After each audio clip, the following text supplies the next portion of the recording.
오늘 설교의 제목은 은혜의 새로운 의무라는 제목으로 말씀을 증거합니다. 류모세 선교사님의 열린다 성경의 절기 이야기 편을 보면 아사셀의 염소와 여호와를 위한 염소 이야기가 나옵니다. 이 두 염소 이야기는 사실 레위기 16장에 아주 잘 언급되어 있습니다. 이스라엘의 절기 중에서 정말 큰 절기가 있는데 그 절기 중에 하나가 대속죄일입니다. 이날은 7월 10일이에요.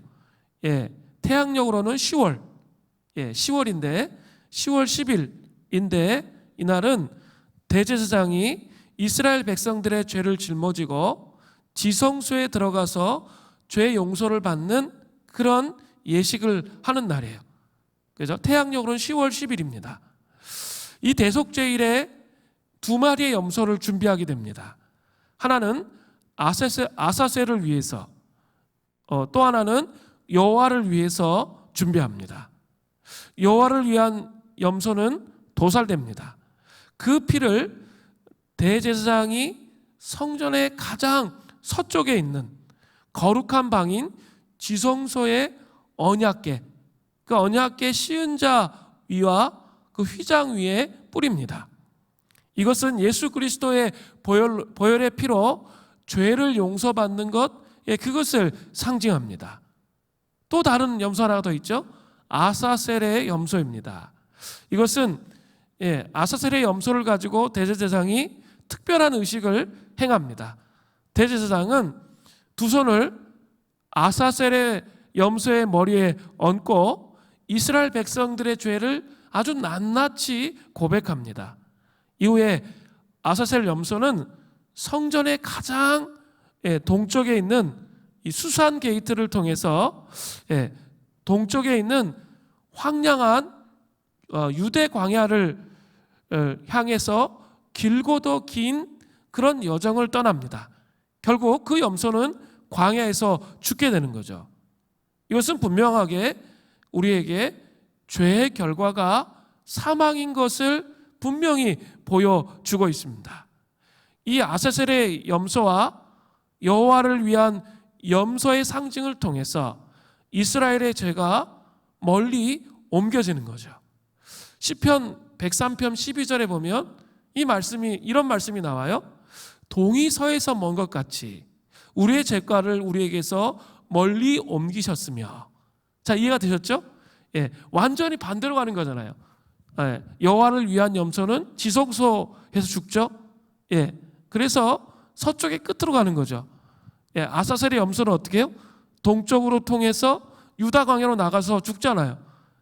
그래서 동이 서에서 먼 것처럼 그 말의 의미가 거기서부터 오는 거죠. 그렇게 우리의 죄과를 우리에게서 멀리 옮기셨다라고 말하는 거죠. 그러나 이 염소들은 이스라엘 백성들의 죄를 일시적으로 1년에 한 번, 그죠? 일시적으로 제한적으로 해결했습니다. 그러나 예수 그리스도의 십자가의 죽으심은 한 번인데 한 번에 영원히 죄의 문제를 단번에 해결하셨습니다. 우리는 이 사실을 믿기만 해서 놀라운 구원의 은혜를 받는 거죠.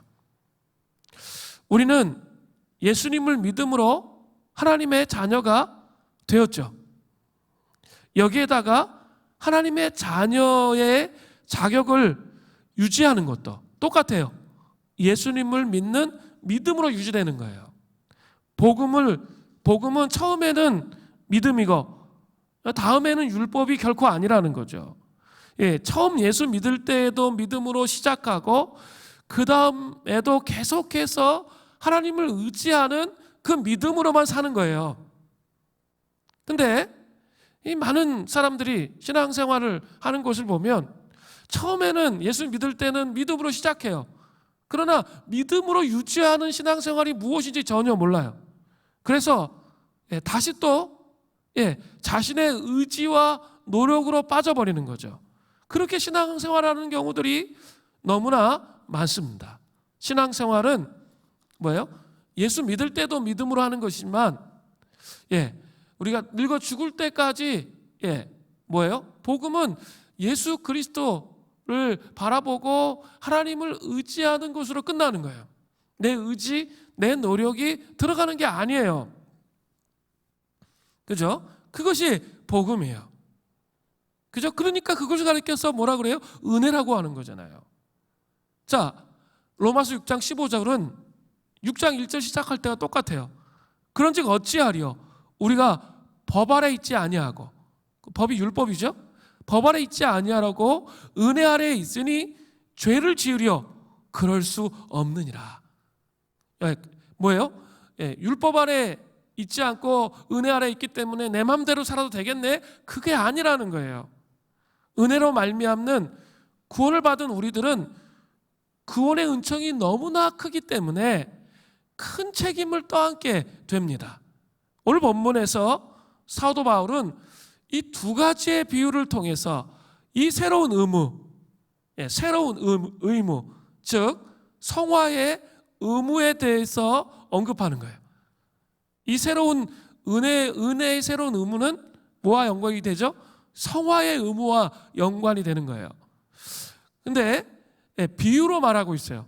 두 가지를, 이 성화의 의무, 은혜의 새로운 의무가 두 가지로 언급되는데, 하나는 종의 비유입니다. 두 번째는 결혼의 법의 비유입니다. 이 본문을 살펴보겠습니다. 은혜의 새로운 의무 첫 번째, 성화의 의무 첫 번째예요. 믿음으로 살기 위해서 어떻게 해야 돼요? 그러기 위해서 종의 비유로 먼저 말하는 거예요. 자, 종의 비유의 원리가 먼저 나와요. 사도 바울은 오늘 본문에서 갑자기 우리를 노예시장으로 이끌어가요. 노예시장에 가서 가장 가까이 있는 노예, 종, 같은 말이죠. 노예 종에게 가서 그가 섬기는 주인은 누구인지 한번 물어보십시오. 그가 우리에게 대답하겠지만 우리에게 대답한 말이 진실인지 아닌지 알 수가 없어요. 그렇다면 그의 대답이 진실인지 거짓인지 우리가 어떻게 알 수 있습니까? 우리가 이 노예를 주시해서 보고 있으면 돼요. 그가 누구에게 복종하는지를 보면 되는 거죠. 이제 어떤 사람이 와서 그 노예에게 무엇이라고 말하기 시작하니까 그가 금방 복종하는 거죠. 그렇다면 이 사람이 노예의 주인인 것이 틀림없어요. 그죠? 금방 복종하는 사람이 그 노예의 주인이죠. 종의 주인이라는 거죠. 그걸 말하는 거예요. 로마서 6장 16절 전반절이 그 말이에요. 너희 자신을 종으로 내주어 누구에게 순종하든지 그 순종할 문을 받는 자의 종이 되는 줄을 너희가 알지 못하느냐. 그죠? 그런 자의 종이 된다는 거죠. 자, 그리고 로마서 6장 16절 후반절을 또 보세요. 후에 혹은 죄의 종으로 사망에 이르고 혹은 순종의 종으로 의에 이르느니라. 자, 이 말씀을 보면 우리 인간에게는 그죠? 두 종류의 종밖에 없다는 것을 알 수 있어요. 그죠? 두 종류의 노예밖에 없어요. 죄의 종과 순종의 종입니다. 순종의 종을 다른 말로 하면 하나님의 종, 하나님의 종이죠. 목회를 하는 목사님들만 하나님의 종이 아니에요. 성경은 특히 오늘 본문에는 예수 그리스도를 믿는 모든 사람들이 뭐예요? 다 하나님의 종이에요. 중간에 다른 사람이 있어요? 없어요? 없습니다. 인간의 본질 자체가 종이에요. 누구에게 드리는가에 따라 자신을 종노릇으로 이끌기 때문입니다. 하나님의 종이 되지 못하면 뭐예요? 죄의 종이 될 뿐이에요. 이것이 오늘 본문의 내용이에요. 어떤 사람들은 인간의 본질이 종이라는 사실에 부정적으로 생각해서 내 인생의 주인은 나다라고 말하는 사람들이 있습니다. 그러나 그 말은 나는 죄의 종이다 라고 말하는 것과 같죠. 왜요? 죄는 자기 왕국을 세우는 자기 중심적인 태도이기 때문에 그렇습니다. 사람의 종이던가, 사람은 죄의 종이던가 아니면 하나님의 종이던가 둘 중에 하나밖에 없다는 거예요. 자, 그렇다면 이 종의 비유를 구체적으로 이제 우리에게 적용하는 거예요. 먼저 이 두 종류의 종 중에 죄의 종이 나오죠. 죄의 종의 상태는 어떠합니까? 로마서 6장 17절 전반절에 나오죠. 하나님께 감사하리로다. 너희가 본래 죄의 종이더니. 너희가 본래 뭐예요? 죄의 종이라고 이렇게 나오죠. 이것은 우리가 아직 예수 그리스도를 믿지 않고 있던 상태에 있었던 것을 말하는 거죠. 이것은 아담의 범죄 이래 모든 사람이 처하게 된 죄의 영향력 아래 살아가는 삶을 말하는 거죠. 자, 이런 영향력 아래 삶을 살아가면 이 죄의 종의 증상들이 어떻게 나타납니까? 로마서 6장 19절 전반절에 나와요. 너희 육신이 연약함으로 내가 사람의 예대로 말하노니 전에 너희가 너희 지체를 부정과 불법에 내주어 불법에 이른 것 같지. 자, 전에 너희가 너희 지체, 몸이죠, 몸을 이 부정, 표준세 번역에 보니까 더러움과 불법, 불법의 종에 불법의 종을 의미해요. 불법의 종에 내주어 불법에 이른 것 같이 이렇게 되어 있습니다. 이런 모습을 잘 살펴보려면 어떻게 해야 돼요? 우리 로마서 앞으로 가면 돼요. 로마서 1장 18절부터 3장 20절까지가 죄의 증상으로 인해서 하나님의 심판 아래 놓여있는 인간들을 봤잖아요. 불의와 경건치 않음과 성적 타락의 심각성 가운데 빠져있는 이방인들, 또 율법을 가지고 있으면서도 율법주의적인 삶을 살면서 생겨난 죄악들 속의 삶을 살아가는 유대인들. 그래서 사도 바울은 뭐예요?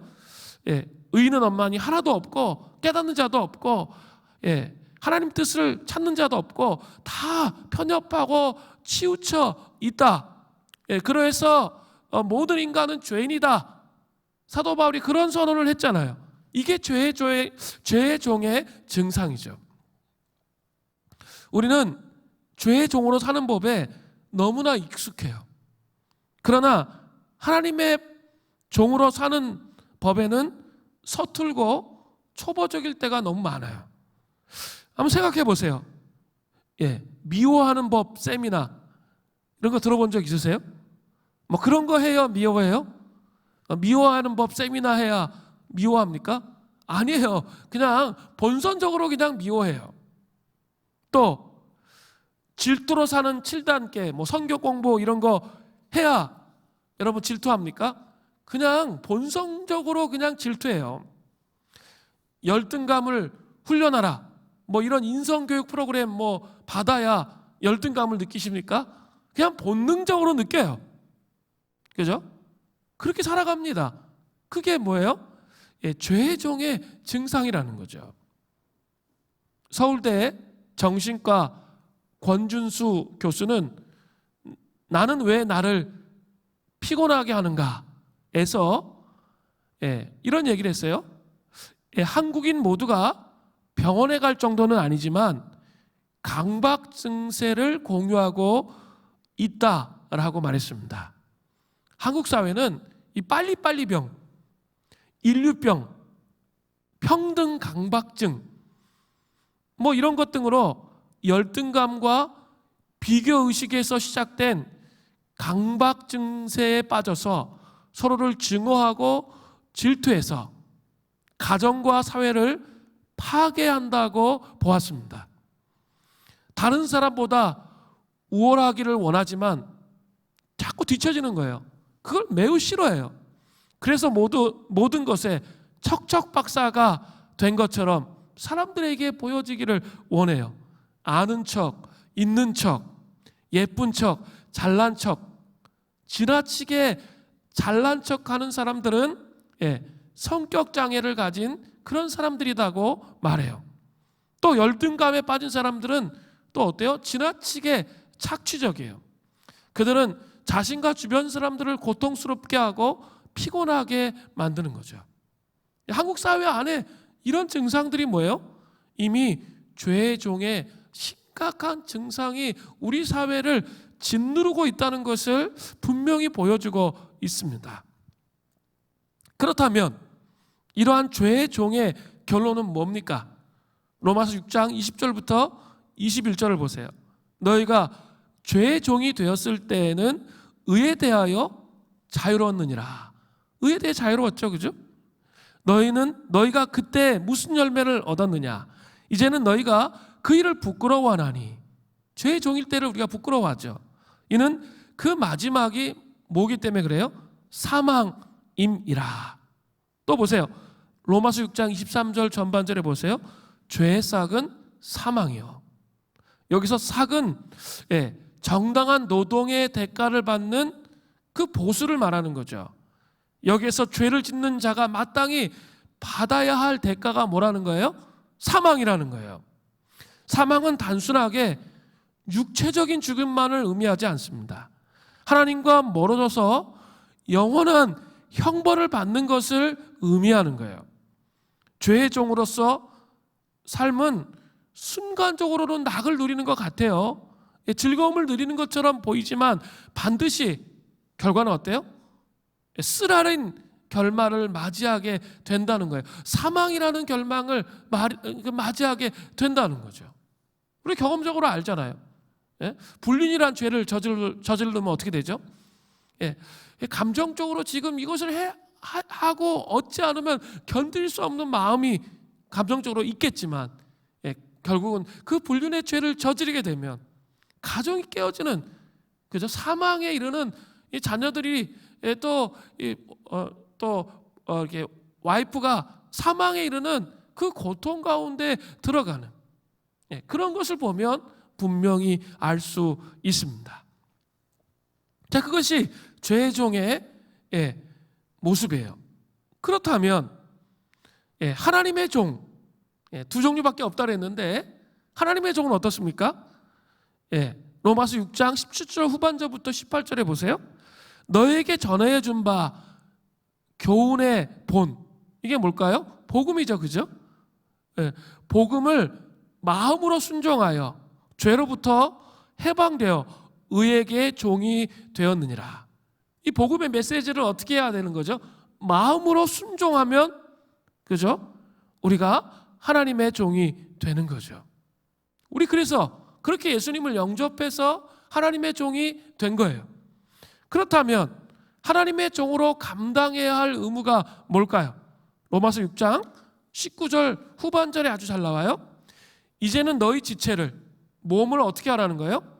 의에게 종으로 내주어 거룩함에 이르라. 여기서 거룩함에 이르라가 중요해요. 거룩함에 이르라는 말은 뭐예요? 성화의 여정을, 하나님의 종이 되어서 성화의 여정을 가야 되는 것을 말하는 거예요. 거룩함은, 성화는 구원의 조건이 아니죠. 구원받은 하나님의 종들이 마땅히 수행해야 할 의무예요. 그 말이 이해됐죠? 마땅히 조건이, 구원의 조건이 아니고 마땅히 수행해야 할 의무라는 거죠. 예를 들어서 이런 거예요. 어떤 사람이 거의 죽게 되었는데 장기 이식 수술을 통해서 새로운 삶을 살았다고 한번 생각해 봅시다. 제가 몇 년 전에 우리 박정호 씨 우리 성탄절 전에 와서 콘서트를 했잖아요. 그죠? 옛날보다 정말 노래를 잘 못하시더라고요. 옛날에 정말 기가 막히게 노래를 하셨는데 찬양을 잘 그렇게 못하더라고요. 왜 그랬냐면 간 이식 수술을 하셨기 때문이에요. 그래가지고 하고 옷을 갈아입는다고 제 앞에서 이렇게 옷을 벗었는데 이만큼이 찢어져 있는데 제가 깜짝 놀랐어요. 근데 그 간을 그 딸 아이가 이식해줘가지고 살게 됐잖아요. 살게 됐습니다. 그렇게 됐다면 그 사람은 두 번째의 새로운 삶을 살아가는 거죠. 그 사람은 인생을 낭비하면서 살 수가 있습니까? 없습니까? 새로운 삶을 살게 됐는데, 거의 죽은 건데 간 이식 수술을 통해서 새로운 삶을 살게 되었기 때문에 그의 인생을 낭비할 수가 없습니다. 만약에 이런 사람이 인생을 낭비하는 거예요.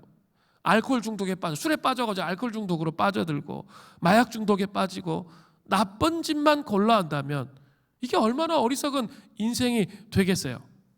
이것은 우리도 마찬가지예요. 우리도 이제는 우리 안에 예수님의 새 생명이 이식된 거예요. 죽어 있었는데, 죄의 종으로 인해 죽어 있었는데, 그저 우리 예수 그리스도의 십자가를 바라봄을 통해서, 믿음으로 받아들임을 통해서 예수님의 새 생명이 우리 안에 이식된 거죠. 그렇기 때문에 당연히 예수님께 가서 두 번째 인생을 맡겨드려야 되는 거죠. 이것이 성화의 삶의 기본이에요. 예수 믿고 그냥 내 마음대로 사는 것, 그건 잘못된 거예요. 이식 수술을 받았는데도, 그죠? 그냥 자기 멋대로 사는 삶을 결코 살아갈 수가 없다는 거죠. 자기의 삶을 맡기는 것, 예수님께 맡겨드리는 것이 성화의 삶의 기본입니다. 그러나 사람들에게는 관성의 법칙이 있습니다.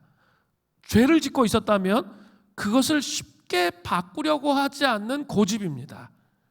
또한 완전히 죄의 종에 속해 있지 않는다 할지라도 옛날 주인을 보면서 자기도 모르게 자꾸 고개를 숙이는 거예요. 지난주에 얘기했죠. 옛날 사장 보면서 고개를 숙이듯이 자꾸 고개를 숙이면서 자꾸 시키는 대로 하려고 하는 거죠.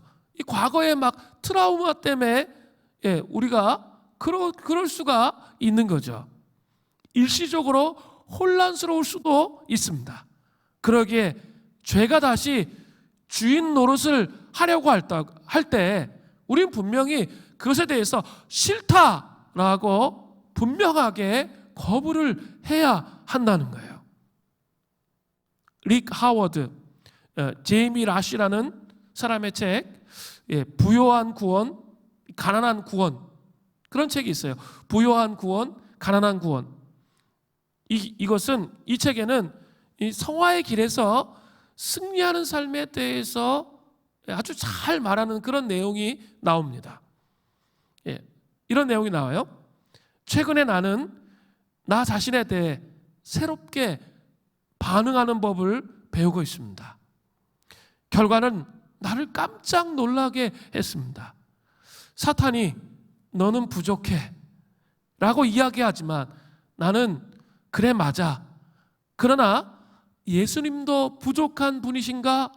이렇게 질문하면 대화가 갑자기 끊어져 버립니다. 사탄은 내 연약함과 부족함에 대해 하루 종일 이야기하지만 내가 그리스도와 그분의 충분함에 대해 말하는 순간 나에게 더 이상 말하지 못합니다. 나는 나 자신에 대해 낙심하는 상황에서 그리스도 안에서 즐거워하는 법을 배우고 있습니다. 나는 부족한 자신에 대해서 걱정할 필요가 없습니다. 내가 해야 할 일은 모든 것에 충만하신 그리스도께 나를 맡기고 그분 안에서 즐거워하는 일입니다. 그리스도께서 내 안에 계시고 그분이 내가 필요한 모든 것이 되시면 됩니다. 하나님 나라에서 큰 사람은 자신의 믿음을 자신에게 두지 않고 그리스도께 두는 사람입니다. 맞죠? 우리 삶을 잘 생각해 봐야 돼요. 우리는 부족해요. 문제가 많아요. 열등감이 많고 죄악된 모습이 많이 있어요. 근데 그거 갖고 막 연민하고 그 속에 빠져 있으면 성화의 길을 가지 못하는 거죠. 그리고 다시 원수 마귀가 와서 죄의 종으로 묶어버리죠. 근데 하나님의 종은 어떤 거예요? 내가 그렇게 부족하지만 그래서 그 죄를 고백하고 인정하지만 예수님이 부족하신 분이에요? 예수님이 열등감 있으신 분이에요? 예수님이 막 상처받으시는 분이에요? 그런 분이 아니시잖아요. 그분 앞에 자기를 맡겨드리는 것. 이 씨름을 심각하게 자기의 삶 속에서 영적 전쟁을 싸워가는 사람이 뭐예요? 성화의 과정을 가게 되는 거예요. 예수님은 부족하지 않으세요. 예수님은 열등감이 있지 않으세요. 그죠? 모든 것을 다 우리에게 주고도 남으실 그런 놀라운 부요함과 풍요로움이 있으시다는 거죠. 여러분, 그것을 기억해야 돼요. 이것이 바로 성화의 길을 걷는 하나님의 종이 해야 할 일이에요. 여러분이 반드시 하셔야 돼요. 죄의 종으로 돌아가면 안 됩니다. 자, 이제 하나님의 종의 결론은 무엇입니까? 자, 보세요. 로마서 6장 22절입니다. 그러나 이제는 너희가 죄로부터 해방되고 하나님께 종이 되어 거룩함에 이르는 열매를 맺었으니 그 마지막은 뭡니까? 영생입니다. 로마서 6장 23절 후반절을 보세요. 하나님의 은사, 제 은사는 선물, 구원의 은혜, 이런 걸로 이해해도 같다고 제가 말씀을 드렸죠. 하나님의 은사는 그리스도 예수 우리 주 안에 있는 뭐예요? 영생이니라. 하나님의 종의 결론은 영생, 영원한 생명을 얻게 되는 거죠. 성경에서 말하는 영생은 무엇입니까? 요한복음 17장 3절에 잘 나오죠. 영생은 곧 유일하신 하나님과 그가 보내신 자 예수 그리스도를 아는 것이라. 영생은 곧 유일하신 하나님과 그가 보내신 자 예수 그리스도를 깊이 전인격적으로 알아가는 그 삶이 영생이에요. 전인격적으로 알아가는 거예요. 죄의 종, 죄의 노예가 돼서 자꾸 트라우마에 의해서 막 죄로 인해서 자기를 학대하고 죄의 종으로 인해서 자기 안에 막 부정적이고 불안한 감정에 막 휩쓸리는 삶이 아니고, 그건 영생이 아니에요. 그죠? 죄의 종의 트라우마로 끌려가는 거죠. 우리가 하나님의 종이잖아요. 하나님의 종으로 끊임없이 이 성화의 길을 가다 보면 정말 전인적으로 깊이 하나님과 예수 그리스도를 깊이 알게 된다는 거죠. 그리고 정말 영혼 안에, 그 목마른 영혼 안에 진정한 만족과 해갈의 기쁨을 경험하게 된다는 거예요. 그죠? 그것 때문에 예수 믿는 거예요. 우리가 예수님의 성품으로 변화되는 거죠. 그래서 예수님의 그 놀라우신 아름다운 성품들이 우리 안에 나타나는 거예요. 내 안에 그런 사람이 아닌데 그런 게 나타나는 거죠.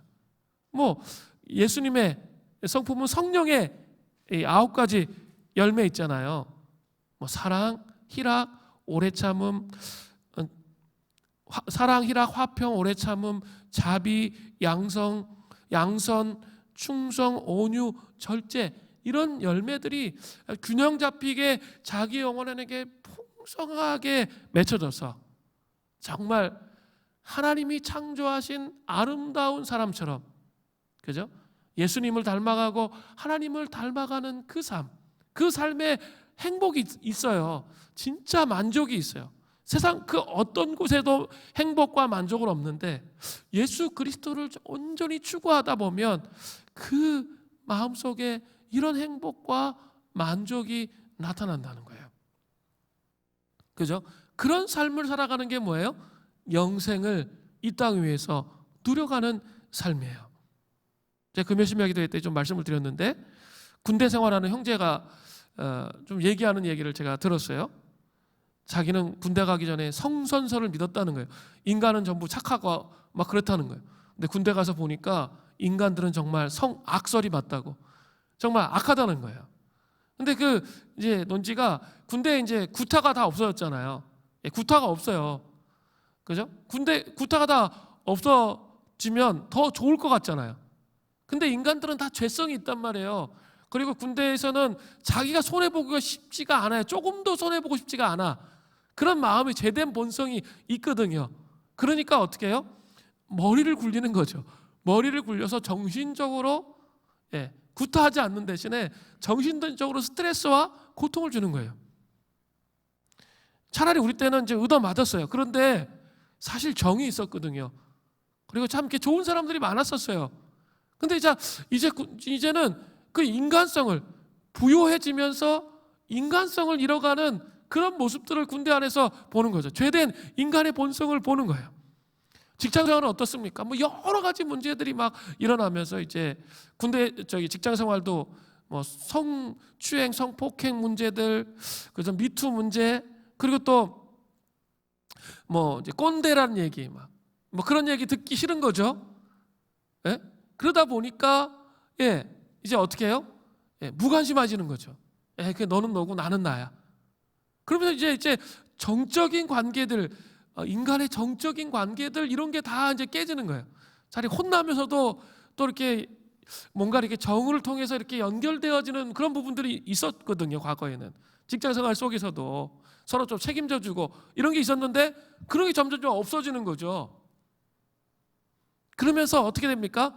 그냥 무관심한 모드 속에서 사는 거죠. 그래서 사람들은 어때요?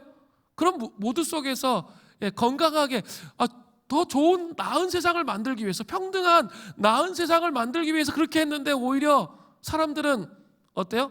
죄된 본성을 갖고 있는 인간들은 어때요? 그 속에 더 외로워요. 그게 더 힘들어.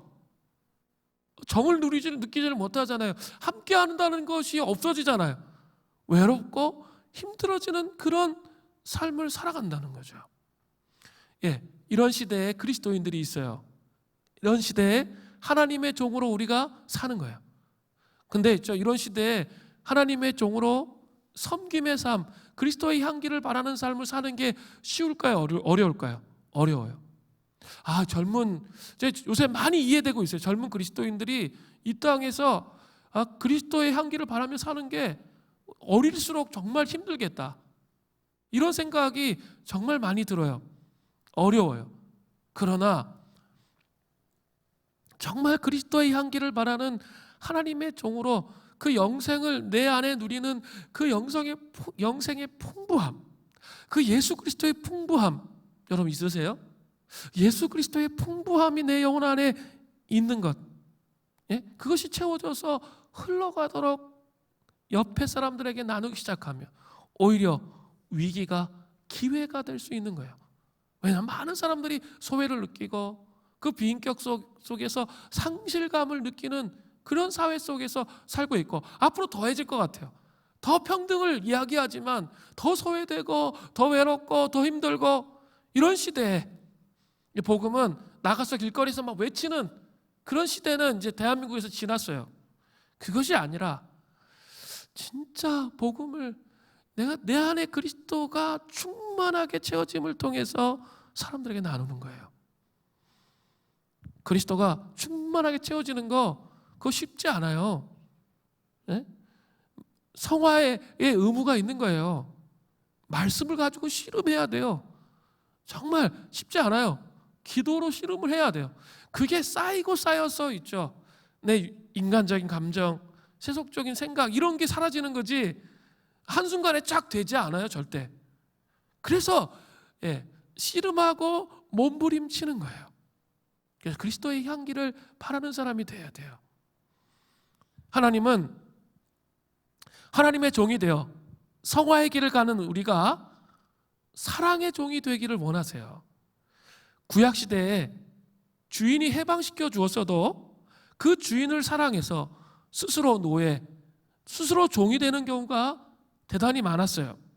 그러한 경우 그 노예는 그의 귀에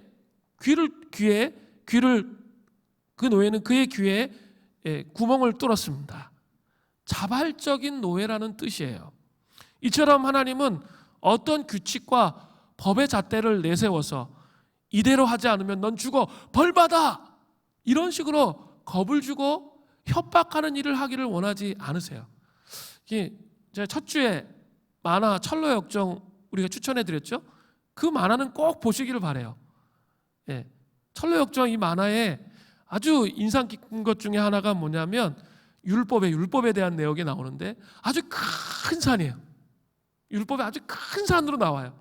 그리고 막 권위를 가지고 막 협박하는 그런 모습으로 나오거든요. 그게 율법의 모습이에요. 근데 예수님이 그렇게 우리를 협박하면서 그렇게 살라고 율법처럼 윽박지르면서 그렇게 하지 않아요. 그죠? 협박 지르면서 그렇게 하시지 않는다는 거죠. 하나님은 우리에게 무한한 은혜와 사랑을 베푸시고 오히려 그 모든 규칙과 법에서 자유하게 하세요. 이해되세요? 법과 규칙으로부터 자유케 하신다고요. 그런데 내가 정말 하나님을 사랑하기 때문에 어때요? 사랑의 종이에요. 사랑의 노예예요. 사랑의 노예가 돼서 기꺼이 그것을 지켜가는 거예요.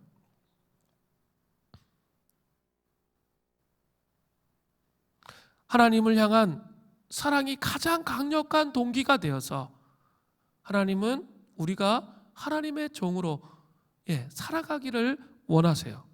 사랑의 종, 자발적인 종으로 거룩한 성화의 여정을 가기를 원하신다는 거죠. 누구한테 끌려다니면서 신앙생활 하지 마세요. 그죠? 누구한테 끌려다니다 신앙생활 하다 보면 이제 혼미해져요. 그냥 유튜브에 막 자극적이고 감각적인 글들만 보다가 신앙생활 하면 그게 제대로 된 헌신과 신앙생활 할 수가 없어요. 그죠? 계속 감각적이고 자극적인 것만 쫓아다니지.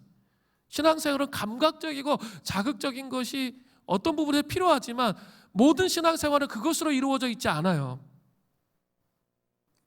더 중요한 건 뭐예요? 말씀에 창념하고 기도하면서 매일매일 있죠. 자기 삶에 그것들을 쌓아가는 거예요. 그게 사랑의 종으로, 자발적인 종으로.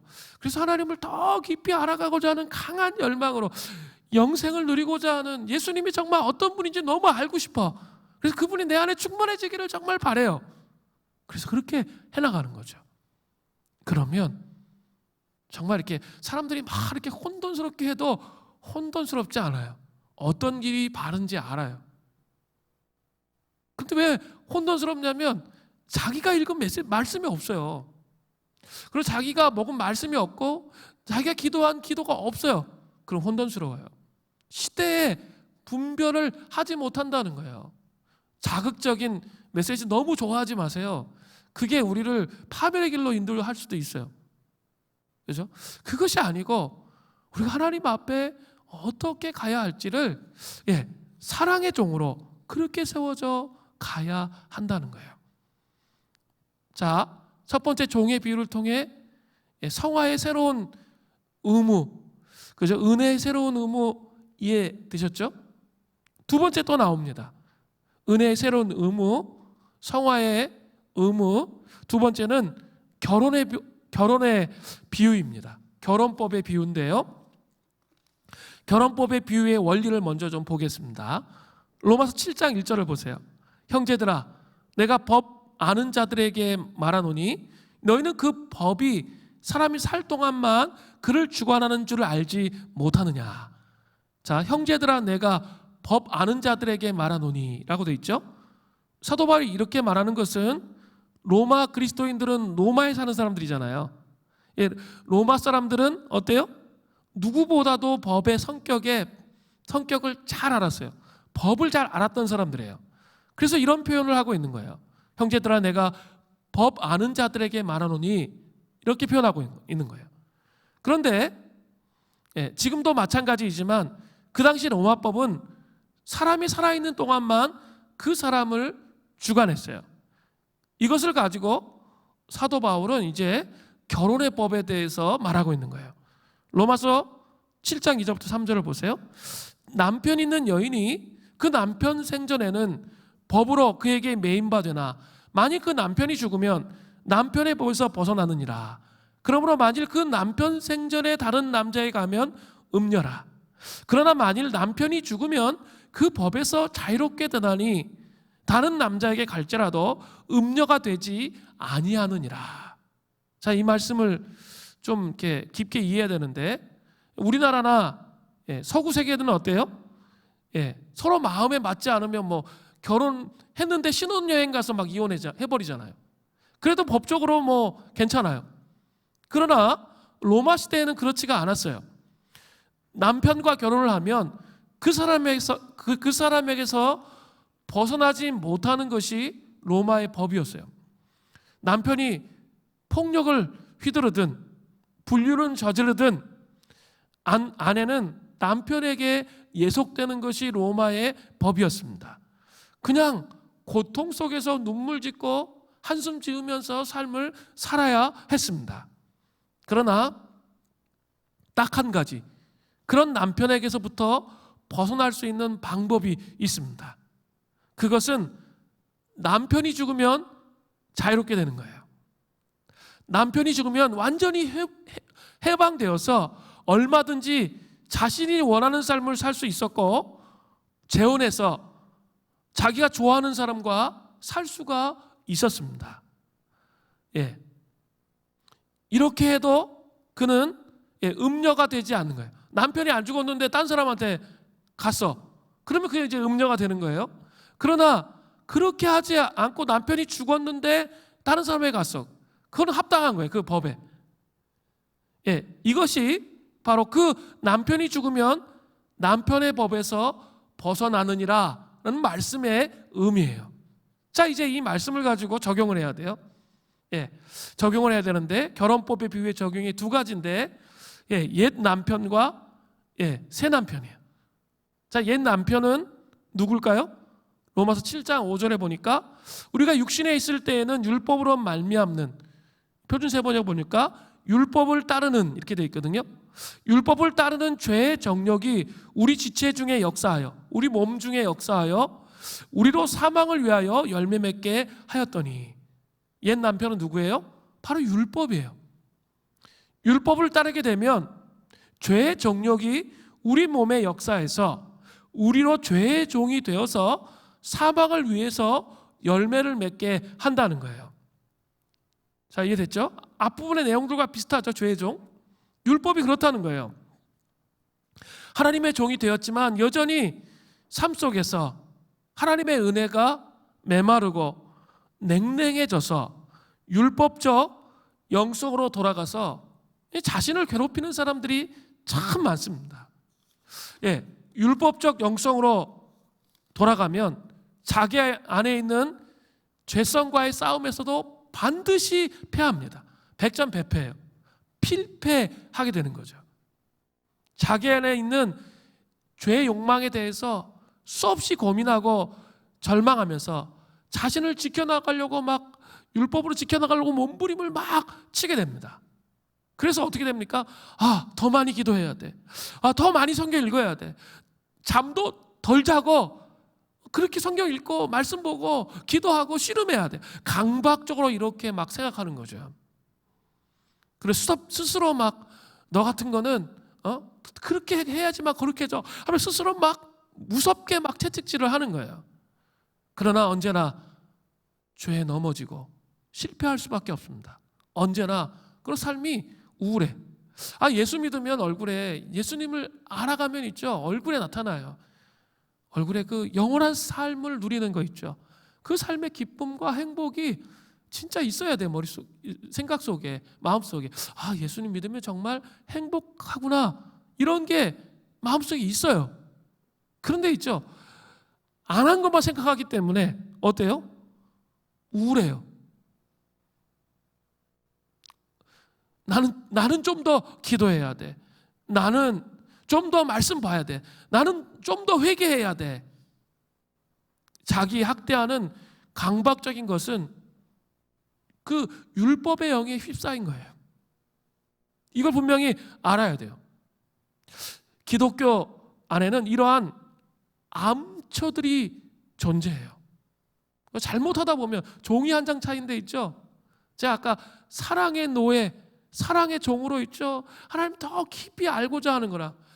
자기를 학대하면서 자기 옛날 성품의 죄의 종에게 묶였던, 자기를 학대하던 자기 성품으로 있죠.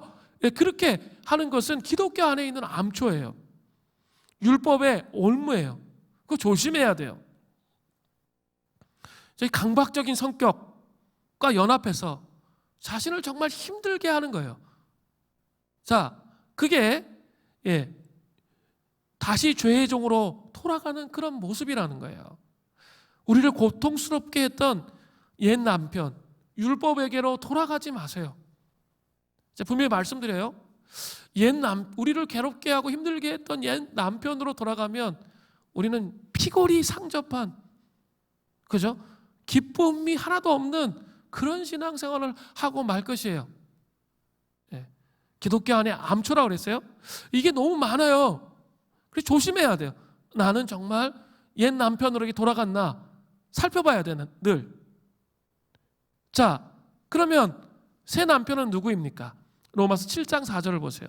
그러면 내 형제들아 너희도 그리스도의 몸으로 말미암아 율법에 대하여 죽임을 당하였으니 이는 다른 이 곧 죽은 자 가운데서 살아나신 이에게 가서 우리가 하나님을 위하여 열매를 맺게 하려 함이라. 우리는 옛 남편 그 율법이 그리스도의 몸으로 말미암아 죽었다는 거예요. 우리가 어떤 사람이 하나님의 종이잖아요. 그 사람들은 옛 남편 율법이 그리스도의 몸으로 말미암아 죽었다 이렇게 표현하고 있어요. 우리는 이제 누구에게 간 거예요? 율법이 죽었잖아요. 전 남편하고 같이 살까 계속? 아직도 전 남편하고 사는 사람이 있어요? 새 남편이신 그리스도께로 갔다는 거예요. 이는 다른 이 곧 죽은 자 가운데서 살아나신 이에게 가서, 그 예수 그리스도잖아요. 예수 그리스도께로 갔다는 거죠. 이제 우리는 새로운 남편과 함께 하나님을 위하여 7장 4절에 되어 있잖아요. 분명히 되어 있어요. 열매 맺는 삶을 살아가는 자들이에요. 그 열매가 그냥 맺혀지는 거예요. 그 예수님과 함께. 그러면 또 질문이 나오죠. 어떻게 열매를 맺을 수 있을까요? 로마서 7장 6절에 잘 나와요. 이제는 우리가 얽매였던 것에 대하여 죽었으므로 율법에서 벗어났으니 이러므로 우리가 영의 새로운 것으로 섬길 것이요 율법 저문에 묵은 것으로 아니할지니라. 영의 새로운 것이 뭐예요? 성령님의 새로운 방법을 의미하는 거예요. 성령님의 새로운 방법을 따라가는 것을 의미하는 거예요. 성령님께서 우리의 성화의 과정에 너무나 중요하신 분이라는 것을 여기서 언급하고 있는 거예요. 이제 뒤로 가면 7장부터 8장은 메인이 성령님이세요. 성령님이 우리의 성화의 과정에 얼마나 중요한 분이신지가 나와요. 그죠? 성령님께서 우리를 새로운 방법으로, 그리스도와 함께 성령님께서 우리를 새로운 방법으로 이 말씀을 조명하시면서 우리를 이끌어 가신다는 거예요. 자유하게. 성화의 여정으로. 자, 성령님이 그런 역할을 하세요. 자, 그러면 이제 마무리하면서 되게 중요한 것들을 다시 한번 정리해 보려고 하는데, 그렇다면 좀 이런 정리를 해보고 싶었어요. 새 남편과 옛 남편의 차이가 뭘까? 그리고 우리의 성화의 과정에 새 남편의 역할이 어떤 것일까요? 뭐 이런 것들을 한번 정리해 보려고 합니다. 자, 한번 생각해 보세요. 새 남편은 옛 남편과 달리 마음씨만 좋고 네 마음대로 해 그런 남편일까요? 결코 그런 남편이 아니에요. 새 남편은 옛 남편보다 훨씬 더 고상해요. 옛 남편은 살인하면 죄라고 말했죠. 그런데 새 남편은 미워만 해도 살인이다 이렇게 말해요. 음란한 생각만 품어도 간음한 것이다 이렇게 말합니다. 새 남편은 마음에서부터 고상한 사람인 거죠. 그죠? 새 남편은 마음에서부터 고상한 사람이에요. 옛 남편보다 훨씬 더 멋있고 고상하고 눈부시게 빛나는 분이라는 것을 알 수 있겠죠? 자, 또 보세요. 옛 남편은 옳기는 해요. 그런데 항상 꾸짖고 비난합니다. 그래서 하는 말이 다 옳음에도 불구하고 옛 남편이 말하면 올라오는 게 있어요. 올라오는 거, 반항심. 그러나 새 남편은 우리의 실수를 용서합니다. 남편의 요구대로 살지 못해도 야단치거나 정죄하지 않아요. 오히려 우리의 실수를 대신 담당하는 거죠. 율법 남편은 이래라 저래라 말만 하지만 새 남편은 우리의 손을 붙잡고 우리가 할 수 있도록 도와주는 거예요. 우리에게 성령을 보내셔서 우리가 새 남편 예수님을 따라가도록, 예수님을 닮아가도록, 그래서 종으로서의 열매를 맺히도록 도와주는 거죠. 너무 놀랍죠? 그렇게 도와주시는 거예요. 말만 하는 남편, 비호감이잖아요. 옛 남편은 그 말이 늘 옳아요. 그런데 호감이 안 가. 그리고 반발심이 생겨요. 꼴도 보기 싫어져요. 어떻게 하면 그 남편에서부터 벗어날까? 니 잘났다, 그래. 니 잘났다. 이런 생각이 들면서 어떻게 하면 남편으로부터 벗어날까? 그런 생각이 듭니다. 그러나 새 남편은 어때요? 마음으로부터 흠모하게 돼요. 우리 형제들 이렇게 새 남편이 돼요. 율법의 헛 남편 되면 정말 끝장입니다. 여러분 이제 나이 들면 이제 여성 호르몬이 많이 나와요. 남성들이. 그때는 이제 아웃당해요. 그러니까 여러분 정말 새 남편, 그리스도와 같은 남편이 돼야 돼요. 마음으로 흠모하게 해야 되는 거죠. 마음으로 사랑하게 되는 거죠.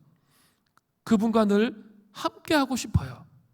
그분과 늘 교제하며 깊은 사랑을 나누고 싶어지는 거죠. 이렇게 예수님을 사랑하고 예수님과 교제를 나누다 보면 점점 우리가 어떻게 되는 거죠?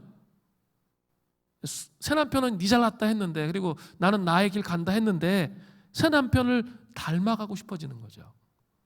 점점 아름다운 하나님의 형상으로 변화되는 거죠. 비로소 새 남편을 통해 열매가 맺혀지게 되는 거예요. 자, 오늘 이 두 가지 비유가 명확하게 있죠. 은혜의 새로운 의무, 이 성화의 길이 무엇인지 아주 명확하게 잘 보여주고 있어요. 사랑하는 성도 여러분, 여러분은 성화의 길을 가고 계십니까? 제가 묻고 싶습니다.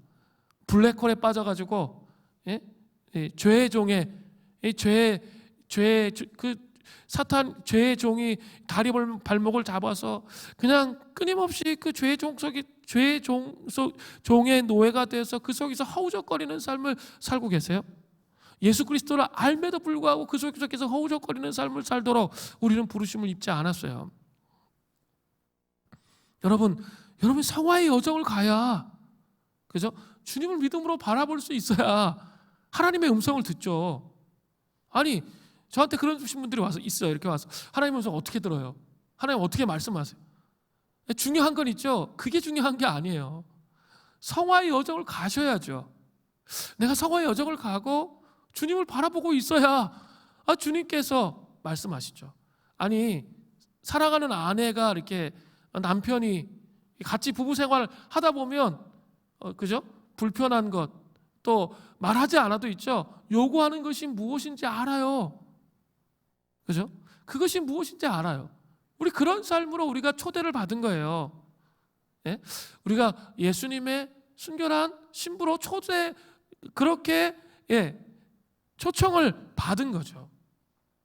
그럼에도 불구하고 호세아서의 말씀처럼, 그죠? 그 고멜처럼 그냥 세상과 그냥 결합돼서 엉망진창의 삶을 살고 있는 것은 아닌지 우리 살펴야 돼요. 그리고 이 성화의 길에서 예수 그리스도를 풍요롭게 만나시는 그런 은혜가 있기를 바랍니다.